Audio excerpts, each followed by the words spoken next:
네, 안녕하세요. 매일 아침 빠르게 만나는 미국 주식과 테슬라 소식 아트라운 TV입니다.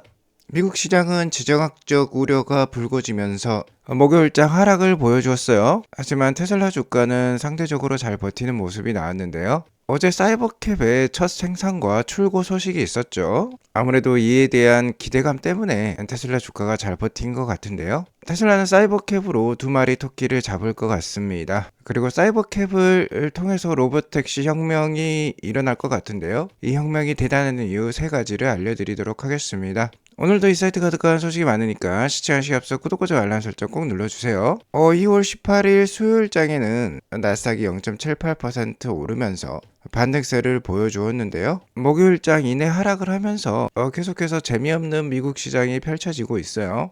최근 1개월 동안 10년물 국채금리는 떨어지고 있지만 유가는 계속해서 상승을 하고 있습니다. 그리고 이러한 유가 상승의 이면에는 미국과 이란 간의 긴장이 영향을 미치고 있는데요. 일단 당분간은 어느 정도 지지부진한 흐름이 이어질 수도 있을 것 같아요.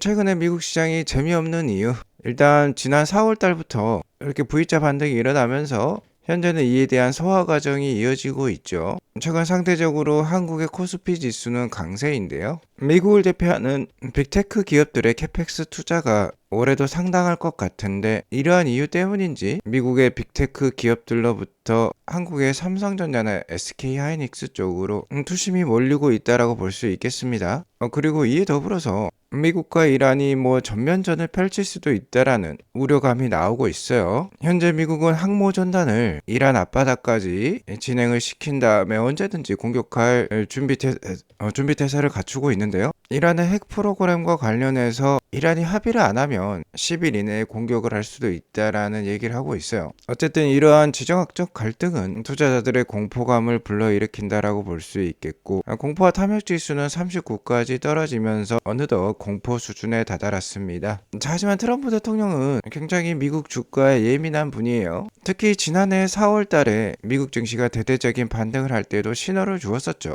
당시에도 주식을 사라라고 독려를 많이 했던 인물입니다. 그리고 올해는 11월 중간 선거가 있기 때문에 11월 중간 선거 전까지 주가가 지지부진한 걸 참을 수가 없을 거예요.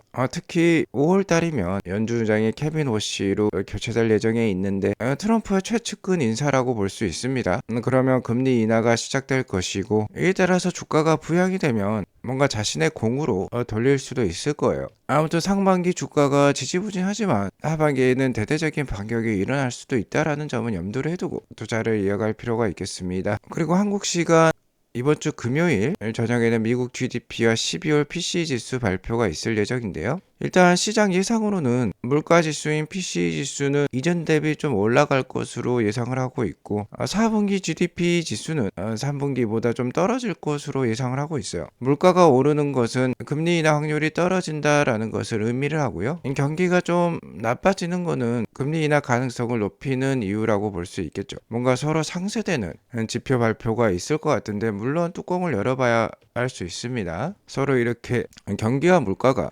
상쇄하는 흐름이 나온다라고 하면은 이 금리 인하 확률에는 크게 영향을 주기가 어렵다라고 볼 수 있겠어요. 어쨌든 금요일장 주가의 움직임은 다이나믹하겠지만 결론적으로 그렇게 큰 영향은 없을 수도 있을 것 같습니다. 오늘 미국 3대 지수가 모두 하락한 가운데 테슬라는 상대적으로 양호한 흐름이 나왔어요. 0.09% 상승한 411불로 마감을 했습니다. 400불대에서 굉장히 강인하게 버텨주고 있는데요. 자, 일단 아직까지는 네덜란드 쪽 소식은 없어요. 테슬라가 네덜란드에서 FSD 승인을 받을 것으로 여겨지고 있는데 빠르면 금주에도 승인 소식이 나올 수 있다라고 소문이 있었는데 아직까지 관련된 소식은 없습니다. 다만 유럽 쪽에서 좋은 소식이 있었으니 작년에 테슬라 모델 Y가 유럽에서 가장 많이 팔린 전기차로 발표가 되었어요. 15만 1000대 정도 판매가 되었다라고 하고 모델 3는 유럽에서 작년에 8만 6000대 정도가 판매돼서 4위를 차지했습니다. 자, 아시다시피 테슬라의 글로벌 총 판매량은 2024년 들어서면서 꺾였어요. 2023년에 180만 8000대 정도를 판매를 해서 전년 대비 고성장을 계속해서 보여주었는데 2024년에 179만 대가 나오면서 역성장을 기록을 했고 2025년에는 더욱더 그 역성장의 추세가 커졌다라고 볼 수 있겠죠. 전기차 내에서는 어느 정도 경쟁력을 유지를 하고 있지만 내연기관이라든지 하이브리드 차량과의 경쟁에서는 어느 정도 좀 졌다라고도 볼 수 있겠어요. 다만 올해부터는 이러한 역성장의 추세를 끊을 수도 있습니다. 자, 바로 이 제품 때문이죠. 사이버캡이 되겠습니다. 실제로 판매와 운영이 가능한 이 사이버캡의 첫 번째 모델이 어제 기가 텍사스 생산 라인에서 처음으로 출고가 되었죠. 자, 이는 C제품이 아니라 양산형 제품인 거예요. 자, 그리고 일론 머스크는 이 사이버캡이 테슬라 자체적인 로보택시 네트워크망에 편입이 되어서 택시로 운영이 되겠지만 $30,000 이하의 일반 고객에게도 판매한다라고 컨펌을 해주었습니다. 자, 그러니까 빠르면 올해 연말부터 실제로 판매가 되는 거예요. 일단 우선은 테슬라 자체적으로 로보택시로 활용할 것입니다. 하지만 실제로 개인 고객들에게도 판매가 된다라고 하니까, 자, 이러면 테슬라의 판매량 늘어날 수 있겠죠. 전 세계 판매 1위 차량은 테슬라 모델 Y예요. 자, 아직 작년에 모델 Y가 정확히 몇 대가 판매가 되었는지 수치가 나온 것이 없었습니다. 약 108만 대에서 122만 대로 추정이 되는데 토요타 RAV4하고 글로벌 판매 1위 경쟁을 하고 있죠. 자, 하지만 이 사이버캡이 나오게 되면 최소 연간 200만 대에서 많으면 400만 대까지도 생산과 판매가 이루어질 예정에 있어요. 여태껏 글로벌 판매 1위 차량은 120만 대를 넘기기가 어려웠는데 이제는 글로벌 판매 1위 차량이 200만 대를 넘길 예정에 있다라고 볼 수 있겠습니다.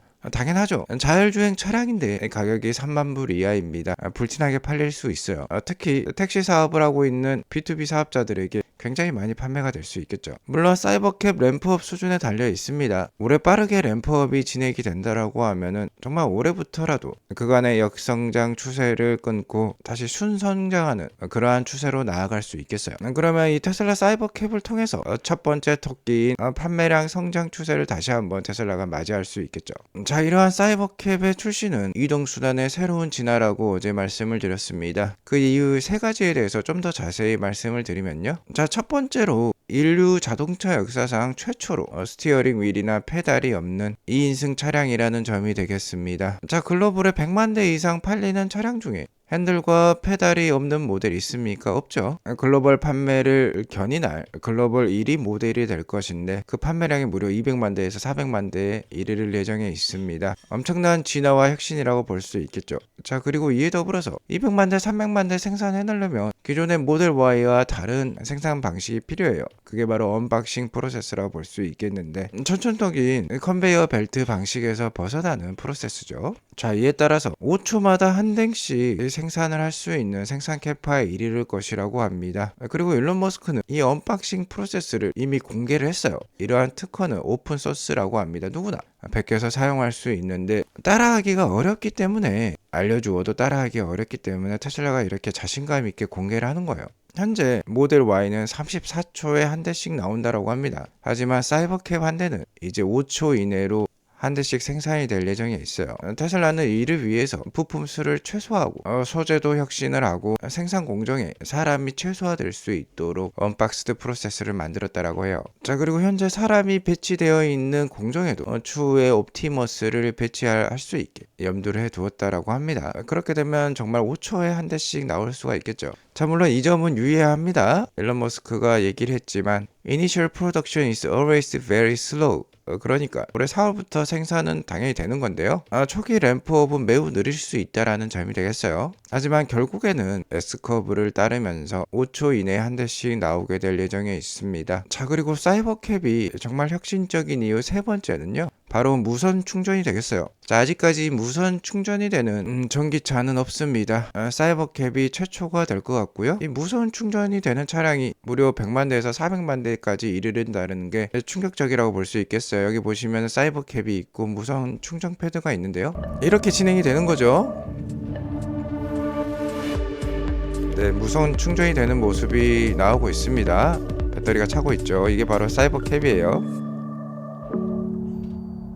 테슬라는 이를 위해서 미 연방통신위원회로부터 예외 승인을 공식 받았다라고 합니다. 자, 이렇게 무선 충전이 된다라고 하면은 인간이 직접 충전할 필요가 없는 것이죠. 자, 이렇게 사람이 인위적으로 충전을 시도할 필요가 없는 거예요. 이 차량 자체가 사람이 없는 무인 로봇 택시이기 때문에 이러한 무선 충전 방식은 당연히 필요한 수순이라고 볼 수 있겠고요. 테슬라 로봇 택시는 인간이 청소할 필요가 없습니다. 이렇게 로봇 청소기가 청소도 할 예정에 있고요. 차량 내부 청소와 이 무선 충전이 가능하다라고 하면은 정말 완벽한 무인 로보택시 사업을 영위하기 위한 모든 게 갖춰졌다라고 볼 수 있겠죠. 여러분들 핸드폰이나 컴퓨터를 쓰실 때 블루투스를 많이 사용을 하고 있죠. 특히 블루투스 이어폰을 무선으로 많이 사용을 하고 계실 텐데요. 이 테슬라 차량을 무선 충전하기 위해서는요, 정말 이 차량 자체가 이 충전 패드 위에 정확하게 정말 세밀하게 위치를 해야만 한다라고 합니다. 이러한 무선 충전의 정밀도를 올리기 위해서는요, 이 UWB 기술이 필수적이라고 해요. 초광대역 기술이라고 하는데 블루투스보다 훨씬 더 정밀하게 위치를 파악하는 기술이라고 해요. 자, 아무래도 이것은 통신 기술이기 때문에 미 연방통신위원회 FCC로부터 허가가 필요했다라고 합니다. 현재까지 UWB 기술은 사람이 손에 들고 있는 모바일 기기에만 써야 된다라는 규정이 있다라고 해요. 이렇게 실외에 고정되어 있는 장치에는 UWB를 사용을 할 수가 없었습니다. 하지만 테슬라는 무선 충전을 위해서 FCC에 예외 허가를 요청을 했고 FCC가 승인을 했다라고 해요. 즉 정말로 이 사이버캡을 완전 무인화 운영을 위한 핵심 퍼즐 하나가 맞추어졌다고 볼 수 있겠죠. 사이버캡은 실제 무선 충전을 시도할 때요, 이 UWB를 켜서 핀셋으로 짚듯이 정확한 위치에 차를 세운다라고 합니다. 그리고 FCC가 허가를 해준 이유는 안정성 때문이었다라고요. 이 UWB 자체가 신호 자체가 아주 약해서 주변 다른 장비에 영향을 주지 않는다라고 합니다. 그리고 주차할 때만 아주 잠깐 켜지고요. 차체가 패드 위로 올라가면 이러한 신호 자체가 가로막혀서 밖으로 퍼지지 않는다라고 해요. 그러니까 안전하다라는 것인데, 어쨌든 이는 단순히 기술 하나가 통과했다라는 것이 아닙니다. 앞서 말씀드렸듯이 청소할 때도 사람 손이 필요가 없고 충전할 때도 이제 사람 손이 필요가 없게 된 거예요. 완벽한 무인 로보택시 운영을 위한 법적, 기술적 근거가 마련되었다라는 점에서 굉장히 큰 사건이라고 볼 수 있겠습니다. 테슬라는 이제 정말 사람이 필요 없는 완전한 자동화에 한 걸음 더 다가갔다라고 볼 수 있겠어요. 자, 어제도 말씀드렸지만 이 로보택시 사업은 꿈의 비즈니스 모델을 갖고 있습니다. 테슬라는 이제 더 이상 차량 판매에 국한되지 않고요, 판매가 되지 않는 차량들은 모두 로보택시 사업에 투입을 할 수가 있어요. 그렇게 되면 테슬라는 더 이상 재고가 필요가 없습니다. 재고가 필요가 없다라는 건 재고와 관련된 비용이 필요가 없다라는 점이 되겠고, 관련된 창고를 가지고 갈 필요도 없다라는 뜻이 되겠죠. 그리고 테슬라 차량에 재고가 필요 없다라는 건 테슬라 차량의 가격이 상승할 수도 있다라는 뜻이 돼요.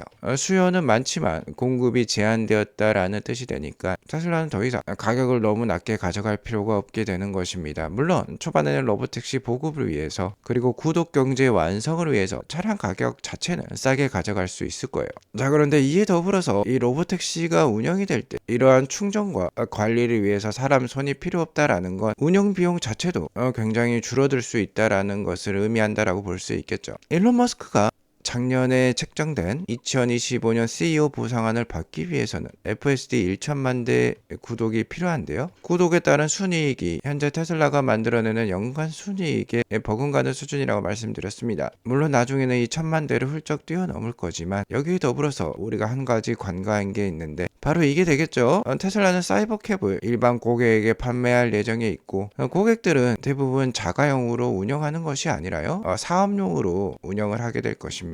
그리고 이 사업에 따른 수익의 25%를 테슬라가 가져갈 예정에 있어요. 자, 그러니까 이 사이버캡이 가지고 있는 두 번째 토끼는 판매량을 넘어서는 탁월한 마진이 되겠습니다. 일단 먼저 사이버캡이 판매가 되면 3만 불에 판매가 될 거니까 판매 수익이 뒤따른다라고 볼 수 있겠죠. 거기에 더불어서 민간 사업자들은 사이버캡 로보택시 사업을 위해서 FSD를 구독해야만 합니다. 사업자들은 구독 비용이 더 올라갈 수도 있어요.